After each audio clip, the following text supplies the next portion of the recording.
জয় গুরু ইষ্টপ্রাণ দাদা ও মায়েরা, আজ ইষ্ট প্রসঙ্গে পরম প্রেমময় শ্রী শ্রী ঠাকুরের এক লীলার কাহিনী জেনে নেব। কি ঘটল এবারে বিস্তারিত।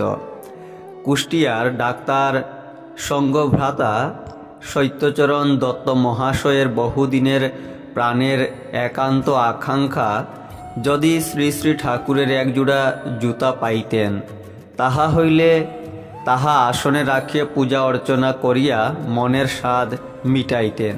শ্রী শ্রী ঠাকুরকে এ বিষয়ে আর কি করিয়া বলিবেন। দিন যাইতেছে আর তাহার মনের অশান্তি বাড়িয়াই চলিয়াছে। একদিন রাত্রি 10টা বাজিয়াছে। শ্রী শ্রী ঠাকুর অশ্বিনী বিশ্বাস মহাশয়ের দালানে বসিয়া আছেন। সত্যদত্ত মহাশয়ও তথায় উপস্থিত ছিলেন। কথা প্রসঙ্গে শ্রী শ্রী ঠাকুর হঠাৎ বলিয়া উঠিলেন, সত্যদা, আপনার পকেটে টাকা আছে? সত্যদার উত্তরের প্রতীক্ষা না করিয়া আসন হইতে উঠিয়া আসিয়া শ্রী শ্রী ঠাকুর নিজেই সত্যদত্ত মহাশয়ের পকেটে টাকা খুঁজিতে লাগিলেন। পকেটে টাকার সন্ধান পাইয়া শ্রী শ্রী ঠাকুর আবদারের সঙ্গে সত্যদাকে বলিলেন, আমায় একজোড়া জুতা কিনে দিন না।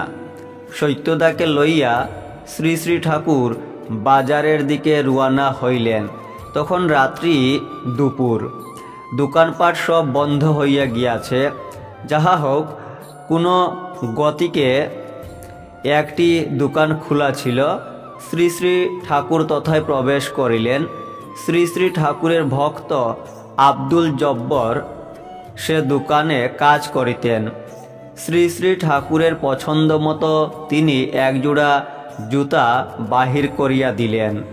শ্রী শ্রী ঠাকুর পরম আগ্রহে তাহা পায়ে দিলেন এবং পুরাতন জুতা জোড়াটির প্রতি আঙ্গুলি নির্দেশপূর্বক কহিলেন, এ জোড়াটি কি করব?